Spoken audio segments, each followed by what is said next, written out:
You walk into a room and you see them immediately. They are the person who is smiling a little too wide and laughing a little too loud at jokes that aren't even funny. They rush to agree with opinions they haven't even fully heard yet, and they are the first to offer help before anyone has even asked for it. To the world, they are a saint because they are the glue holding the office or the family or the friend group together. But if you watch closely, and if you watch the way their eyes dart away when someone asks them a real question, you will see the cracks in the mask. You will see a jaw that tightens slightly when they say yes to a favor they do not have time for. You will see a performance. We live in a society that weaponizes virtue and teaches us from the time we can speak that being nice is the highest form of social currency.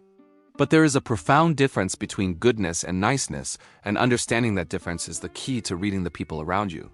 The nice person is lying to you not because they want to hurt you, but because they are lying to survive.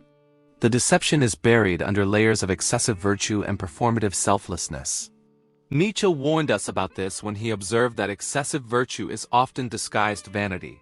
The louder the virtue signal, the more likely there is something being hidden behind it. When someone loudly proclaims their purity or their endless capacity for forgiveness, you should not be impressed, you should be wary. Real goodness doesn't need applause because real goodness is quiet. Real goodness is often difficult and messy and involves making hard choices that might upset people in the short term for the sake of what is right.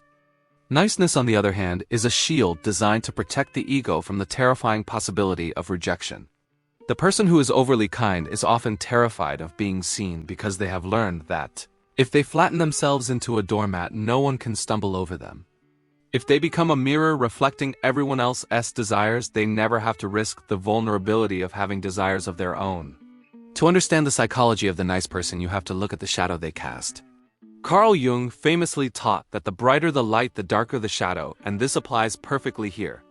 When a person projects an image of absolute benevolence and absolute agreement, they are repressing an equal and opposite amount of aggression into their unconscious. That shadow does not disappear just because it is ignored. It grows and it festers and eventually it leaks out. You have likely felt this leak even if you couldn't name it. It is the exhaustion you feel after talking to someone who agrees with everything you say. It is the vague sense of guilt you feel when someone does a favor for you that you didn't ask for. It is the sudden shocking explosion of rage from the person who claims they never get angry. This is the cost of excessive virtue. The nice person is not acting from a place of genuine generosity, they are acting from a place of transaction. This is the secret contract they have signed with the world, a contract that you never agreed to. The contract reads, "I will repress my needs and my anger to make you comfortable, and in exchange, you must never reject me." When you break this contract or fail to return their excessive kindness with the specific validation they crave, they do not react with disappointment, they react with resentment. Because their niceness was never a gift, it was a loan and they have come to collect. We have to ask where this behavior comes from because no one is born with a personality that is entirely a performance. This architecture of self-effacement begins almost always in childhood with the psychology of the ignored child. Perhaps they had parents who were emotionally volatile or too fragile to handle a child's needs. The child, in their desperate biological need for attachment, made a calculation that to be safe they had to become what the parent needed them to be. They learned to read the room before they spoke, and they became the emotional thermostat of the household. If the parent was angry, the child became quiet, and if the parent was sad, the child became the cheerleader. This is not maturity, this is a trauma response known as fawning, which is the act of merging with the threat to ensure safety. It is the psychological equivalent of saying, "I am not a threat, I am whatever you want me to be, so please don't hurt me." The tragedy is that this child grows up but the neural pathways remain set. The nice adult continues to fawn in their relationships, apologizing for taking up space. They fawn in their careers doing the work of 3 people while apologizing for not doing 4. They are walking through life in a state of high alert hypervigilance, constantly scanning for danger and managing the emotions of everyone around them. This disconnection is why they are lying to you, because they do not know the truth themselves. People don't lie to you first, they lie to themselves. If you ask a chronically nice person what they want for dinner, they will say whatever you want because they genuinely do not know. They have spent so many years suppressing their own signals to tune into the signals of others that they have lost the ability to hear their own internal voice. They are suffering from what we might call existential fatigue, the exhaustion of existing as a reflection rather than a source. But let us look deeper into the danger of this dynamic. Because the nice person is dangerous not because they are evil, but because they are unreliable. A person who cannot say no cannot give you a meaningful yes. If someone agrees to everything, their agreement has no value, it is counterfeit currency. You can never truly trust the loyalty of a nice person because their loyalty is not born of choice, it is born of fear. If the wind changes, or if the person with the most power in the room changes, the nice person will shift their allegiance to maintain their safety. They're the adaptive persona gone rogue, adapting so completely that there is no core left to anchor them. Furthermore, this repression creates a distorted reality for everyone around them. You might think everything is fine because they are smiling, but beneath the surface there is a ledger being kept. Every time they swallowed their anger, they made a mark in that ledger. Every time they said it's fine when it wasn't, they added to the debt. And one day, usually over something trivial, the ledger will balance and the volcano will erupt. There's also a profound arrogance in excessive niceness, though the nice person would be horrified to hear it. To be constantly nice and to constantly shield people from the truth is to treat the people around you like children. It implies that you do not think they are strong enough to handle your disagreement or your boundaries. The nice person views themselves as the martyr, the only one holding the world together, and the only one capable of sacrifice. This is the will to power in disguise. By making everyone dependent on their kindness, they maintain a position of moral superiority. They are the giver and you are the taker, which is a way of controlling the dynamic without ever having to appear aggressive.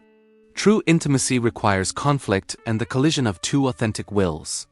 If one person is constantly yielding, there is no collision and there is no spark.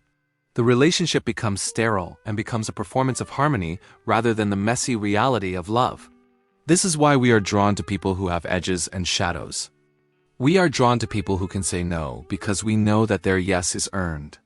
So how do we break this spell if you recognize this behavior in yourself? It requires the death of the nice persona and the willingness to be seen as the villain. You have to understand that your niceness is not a virtue, it is a trauma response. You are protecting yourself from a tiger that is no longer in the room. You must begin the work of shadow integration and go into the basement of your psyche to find the parts of yourself you locked away. The anger and the selfishness and the ambition are not demons, they are energy. Anger is simply the part of you that knows your boundaries have been crossed. Selfishness is simply the part of you that knows you have needs that must be met. When you repress these things, they become toxic, but when you integrate them, they become power.